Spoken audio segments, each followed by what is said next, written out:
PayPal is a widely used online payment platform that allows individuals and businesses to send and receive money electronically.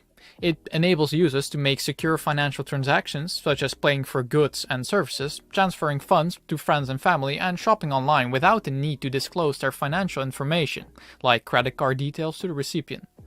PayPal serves as a digital wallet, connecting users' bank accounts to credit cards and providing a convenient and secure way to manage online payments and financial transactions.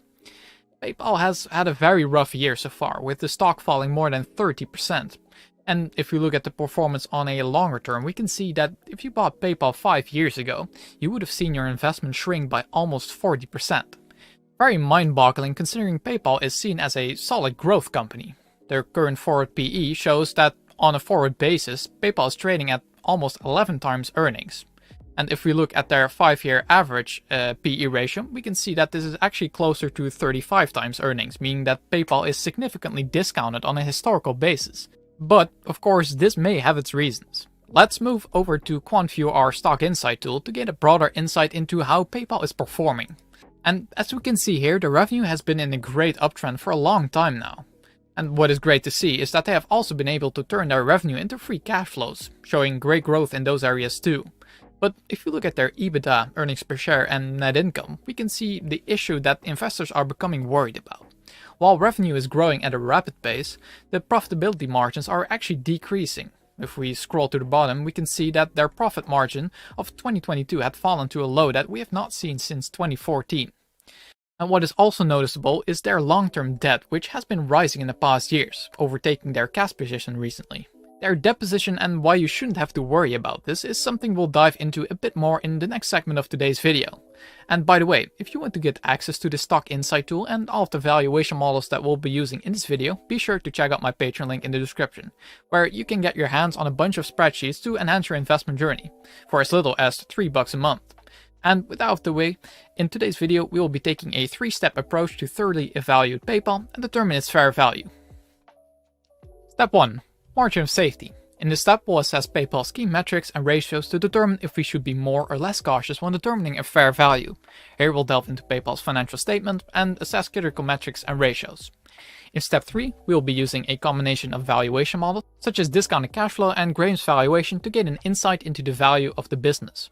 And this step allows us to understand whether the stock is overvalued or undervalued in the current market based on different metrics.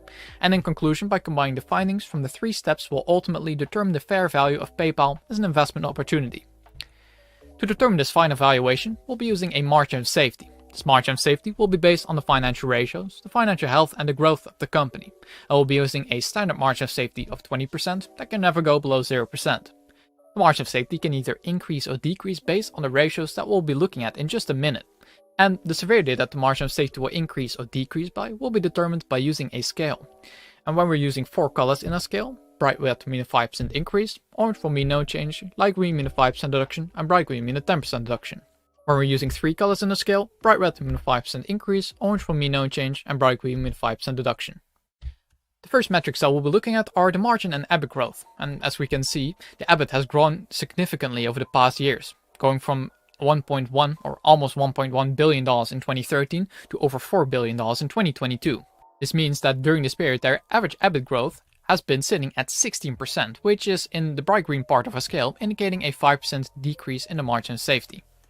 And if we then look at the EBIT margin, we can see that it has decreased over the years, going from just over 16% in 2013 to 14.68% in 2022.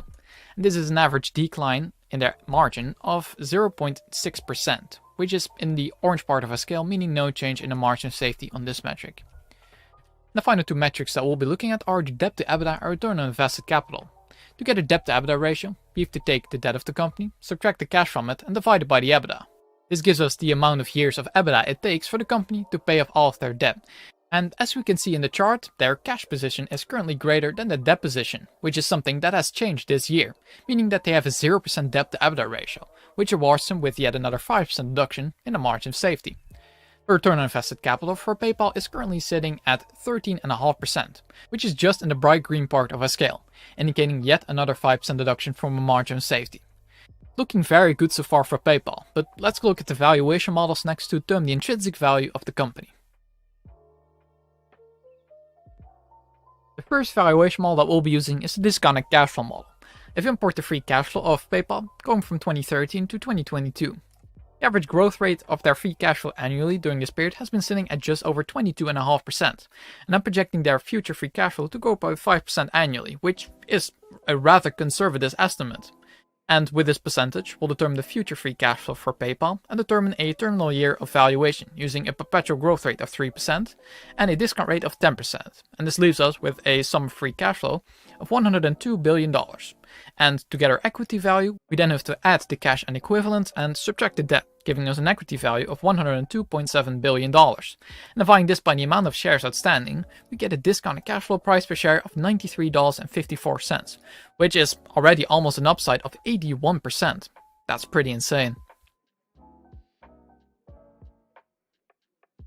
The second model we'll be using is Graham's revised valuation formula. In this model, we take a look at the earnings per share that PayPal is generating, the growth rate estimate projected by Wall Street, and the current yield of AAA corporate bonds in relation to the average yield of AAA corporate bonds that is always sitting at 4.4.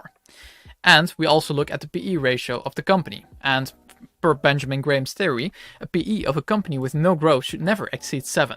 And looking at all of these metrics, we get a Graham's price per share of $71.60, which is an upside of almost 38.5%. And the last valuation model that we'll be using is the multiple valuation. In this model, we take a look at similar companies to PayPal, look at their stock price and their earnings per share. This way, we can determine the average PE multiple in the industry, which in this case is sitting at 16.56. What's left to do then, to get our intrinsic value of this model, is to then multiply by the earnings per share that PayPal is generating, which is $3.58 a share. This gives us a price per share of this model of $59.28, which is an upside of 14.61%. Now that we've determined our margin of safety and gone through all of our valuation models, let's go look at the final overview of a valuation next.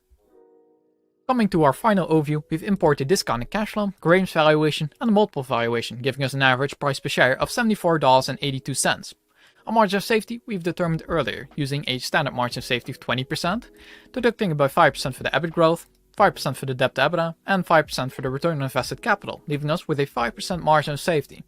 And applying this margin of safety, we're left with a fair value of $71.26. And with the current price of only $51.83, we get an upside of almost 37.5%, meaning that per our valuation, this company is currently a buy. Now, if you want to get access to all of the valuation models that I use in this video and my other videos and the QuantView Stock Insight tool, you can check in the description for our Patreon link. And you'll get access to many of these spreadsheets for as little as $3 a month. And if there's any other companies that you would like to see me cover on this channel, please let me know in the comments as well. And thanks for watching.